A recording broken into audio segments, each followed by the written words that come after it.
नमस्कार दोस्तों, रंगमंच कहानियों का में आपका स्वागत है। तो कहानियों का सिलसिला शुरू करते हुए लीजिए आपके सामने प्रस्तुत है मालती जोशी की कहानी सन्नाटा। दर्पण के सामने देर तक बैठने के बाद भी उसका मन नहीं भरा। मेकअप की हल्की सी परत एक जादू सा कर गई थी और वह अपने ही प्रतिबिंब पर मुग्ध हुई जा रही थी। कौन कहेगा कि वह 50 को छू रही है? उसका कुछ भी तो नहीं बदला है। उम्र के साथ चेहरा चौड़ा भर गया है, बालों में इक्का दुक्का रुपहले तार झलमला रहे हैं, बस। पर इन बातों ने तो उसके सौंदर्य को गरिमा ही प्रदान की है। अब तो सारा दिन ही जैसे भागम भाग में बीतता है। बिंदी लगाने भर को वह आईने में झांक पाती है, नहीं तो एक समय वह भी था जब वह घंटों आईने के सामने बैठकर निहारा करती थी। उन दिनों कॉलेज भर में उसके रूप के चर्चे थे। इसी रूप जाल ने तो गिरीश को बांधा था। इसी के बल पर तो वह बिना किसी दान दहेज के इतने बड़े घर में आ गई थी। बड़ा घर याद आते ही उसका मन ऐसा कसैला हो उठा जैसे दांतों नीचे कई कड़वा चीज आ गई हो। बीते दिनों की स्मृतियों ने कोई मधुर रागनी नहीं छोड़ी, बल्कि मन में एक टीस सी उठी। वह एक झटके के साथ उठी और कपड़ों की अलमारी के सामने जाकर खड़ी हो गई। बेकार की बातों से वह इस समय अपना अच्छा भला मूड बिगाड़ना नहीं चाहती थी। साड़ी का चुनाव वाकई एक समस्या थी।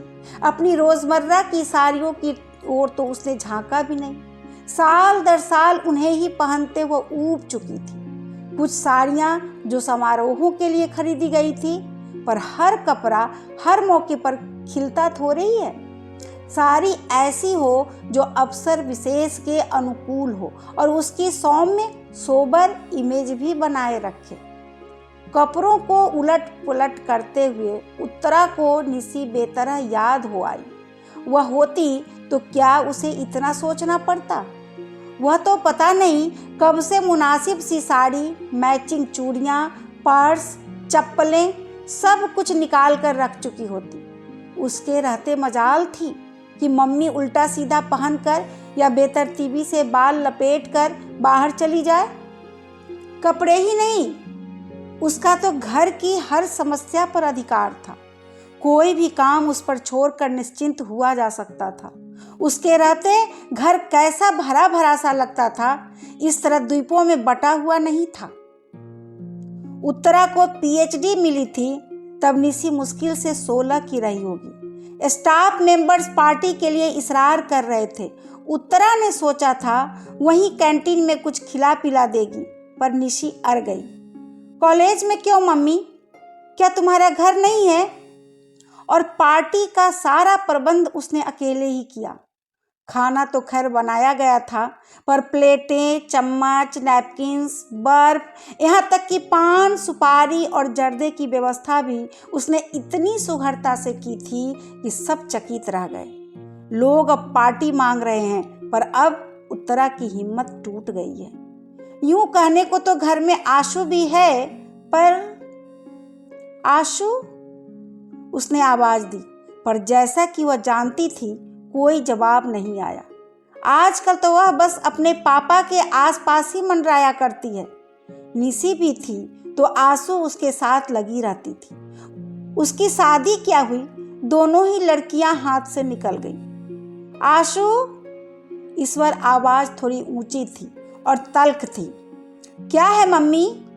मूर्तिमान बेजारी बनकर आशु सामने आकर खड़ी हो गई। उसके लहजे से उत्तरा का पारा चढ़ गया। वह भूल सी गई कि क्यों बुलाया था। रूखे स्वर में पूछा, तुम अभी तक तैयार नहीं हुई? चलना नहीं है क्या? कहाँ? ओहो, आज आपका फंक्शन है ना? सॉरी मम्मी, मेरा जाना नहीं हो सकेगा। क्यों? पापा को बुखार है। कोई नई बात है? नई तो ना सही, पर ऐसी स्थिति में उन्हें अकेला तो नहीं छोड़ा जा सकता ना। 2 घंटे महादेव उनके पास बैठ सकता है। तो है, पर मम्मी वहाँ सारी साहित्यिक बातें होंगी, मेरी समझ में तो कुछ आएगा नहीं, वैसे ही बोर हो जाऊंगी। ठीक है, उत्तरा ने विषय समाप्त करते हुए कहा। आंसू जैसे प्रतीक्षा ही कर रही थी, तुरंत पलट कर चल दी। उत्तरा देर तक उसे देखती रही। इन दिनों वह एकदम अपनी माँ की प्रतिकृति सी बनती जा रही है, पर मन से कितनी दूर पिंक गई है। इसके विपरीत निशी एकदम अपने पापा पर गई है, पर बचपन से ही वह मम्मी की बेटी रही है। पिछले दिनों से तो वह बेटी से भी ज्यादा सखी बन गई थी। कोई भी बात उससे निसंकोच कहकर वह हल्का हो लेती थी। निशी बड़ी बहन की तरह से सांत्वना देती, धीरज बंधाती, कभी कभी तो उसका पक्ष लेकर पापा से भिड़ भी जाती थी। शादी होते ही लड़कियां कितनी बदल जाती हैं, सारी माया ममता पता नहीं कहाँ खो जाती है। अब तो बस निखिल और मंटू, निशी की दुनिया इन दोनों में सिमट कर रह गई है। मम्मी, दोबारा अपनी बेजारी जताते हुए आंसू सामने खड़ी हो गई थी। वो लोग आ गए हैं। अरे 4 बज गए क्या? उसने चौंक कर घड़ी देखी। आंसू, उन्हें बिठाओ, पानी वानी पिलाओ, मैं बस आ ही रही हूँ। अपने को आखिरी बार आईने में देखने के लिए वह मुड़ी तो उसमें आंसू का खिंचा खिंचा सा चेहरा ही परिलक्षित हुआ। उत्तरा जल भुनकर रह गई। मेरे मेहमानों को 1 गिलास पानी पिलाने में इसकी जान जाती है। पापा के लिए हर आधा घंटा बाद चाय बनाते समय इसके हाथ नहीं थकते। वह बुदबुदाई, पर सारा गुस्सा भीतर ही भीतर पी गई। इस समय वह अपना मन एकदम प्रसन्न रखना चाहती थी। हेलो एवरीबॉडी, उसने बड़े खुशनुमा अंदाज में कहते हुए हॉल में प्रवेश किया, पर वहां सतीश मेहता अकेला बैठा अखबार पढ़ रहा था। सामने ट्रे में पानी से भरा गिलास अनछुआ रखा था। चलो, उसने कहा। बाय ऑल मीन्स मैडम, कहते हुए वहां खड़ा हो गया, पर एकदम ठिठक गया। अंकल नहीं चलेंगे? दरवाजे तक पहुंच गई थी उत्तरा, पर देखा कि सतीश अभी वहीं खड़ा है। नहीं, अंकल नहीं चलेंगे, उनकी तबीयत ठीक नहीं है, स्वर को यथासाध्य तल्ख बनाते हुए उसने कहा। और आशु जी? सतीश ने अस्फुट किंतु उत्सुक स्वर में पूछा। नहीं, वह कैसे आ सकती है? उनके पास भी तो कोई चाहिए। वैसे तो मेरा जाना भी मुश्किल ही था, पर अब तुम लोगों ने इतना बड़ा आयोजन कर रखा है। और यह कहते हुए वह खटाखट सीढ़ियां उतरकर गाड़ी के पास जाकर खड़ी हो गई। मेहता को मजबूरन साथ आना ही पड़ा, पर उसके लिए दरवाज़ा खोलते हुए, अपनी सीट पर बैठते हुए और गाड़ी स्टार्ट करते हुए उसकी आंखें बराबर बंद दरवाज़ों पर, खिड़कियों के पर्दों पर लगी रही, पर उन्हें निराशा ही हाथ लगी। बेचारा सतीश, उत्तरा को उस पर दया हो आई। बेचारा जान छिड़कता है आशु पर वह लड़की है कि 1 मिनट पापा को आंखों की ओट नहीं करना चाहती। साथ न आई न सही, पर गुड लक कहने दरवाजे तक तो आ ही सकती थी। गुस्सा तो उसके पापा पर आता है। ऐसे नाजुक मिजाज हैं कि हर पल किसी का आंचल थामे रहना चाहते हैं। 5 बहनों में अकेले भाई हैं, खूब लाड़ प्यार पाया है। अम्मा जी ने तो एकदम आँख की पुतली की तरह सहेजा है उन्हें। तभी तो यथार्थ की धरती पर पैर रखते ही उनका दम फूल जाता है।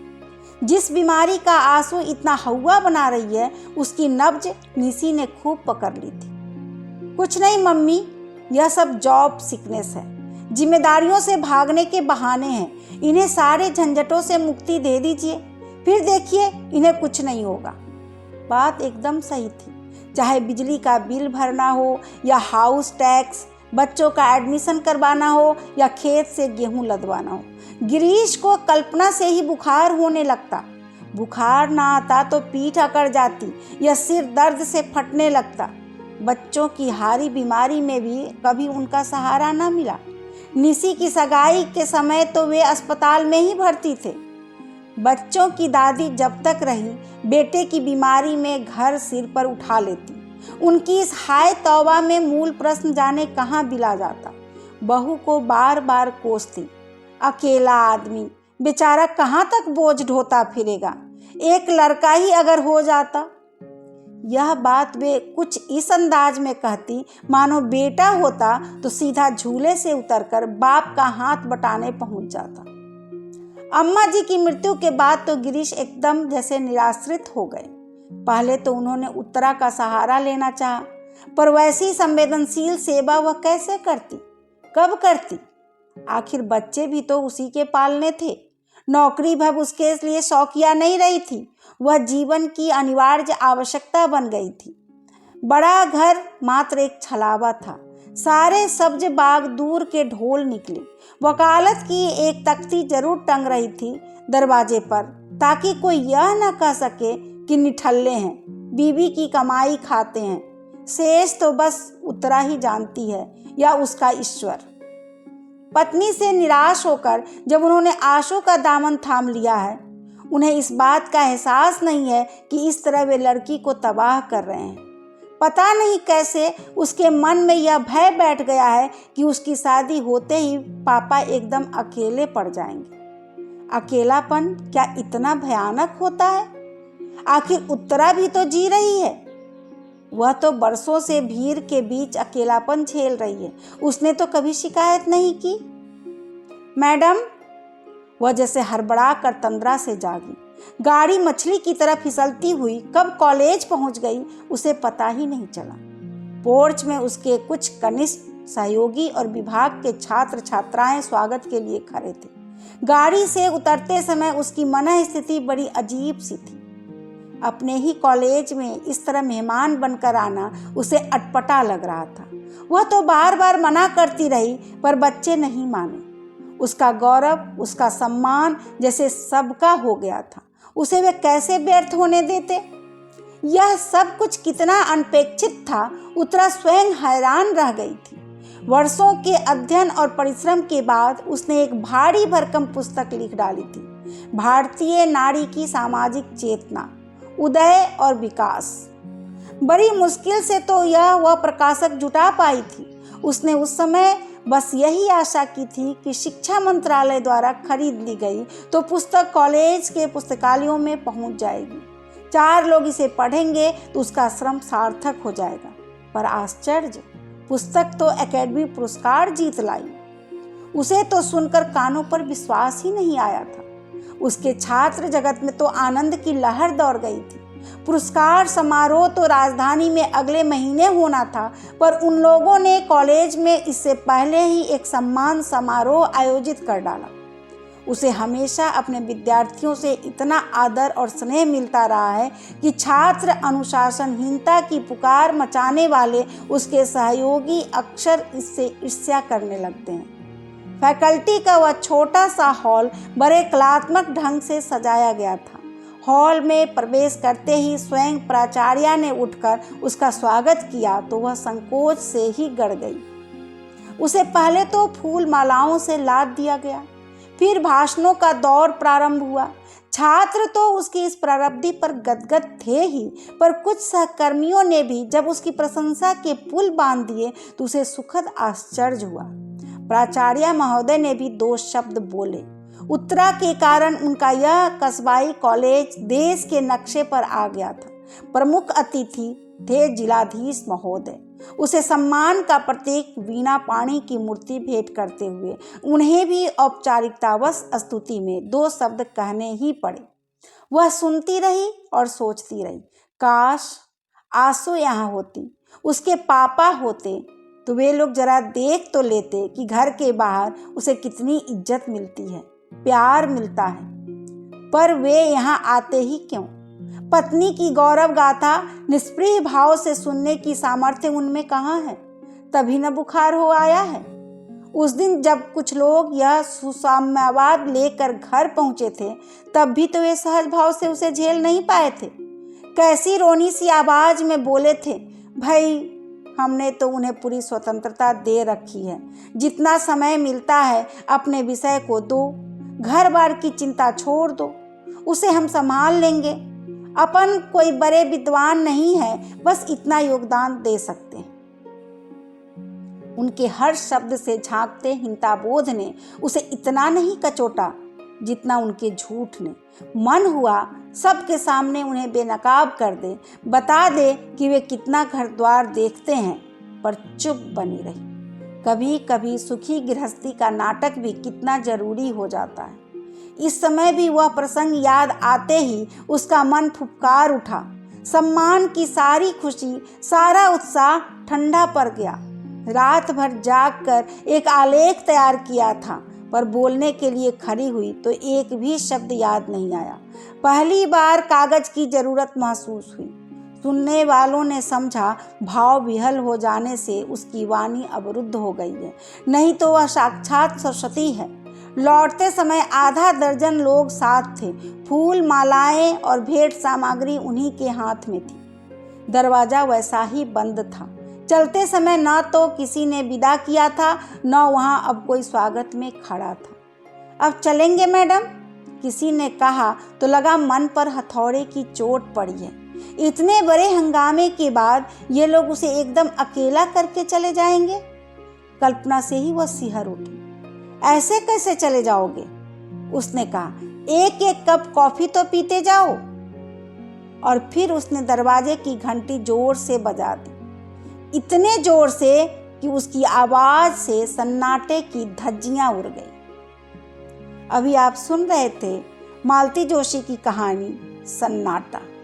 यदि आपको कहानी अच्छी लगे तो आप मेरे इस चैनल को लाइक करें, सब्सक्राइब करें तथा अपने साहित्य प्रेमी दोस्तों के साथ अवश्य शेयर करें। सपोर्ट के लिए धन्यवाद।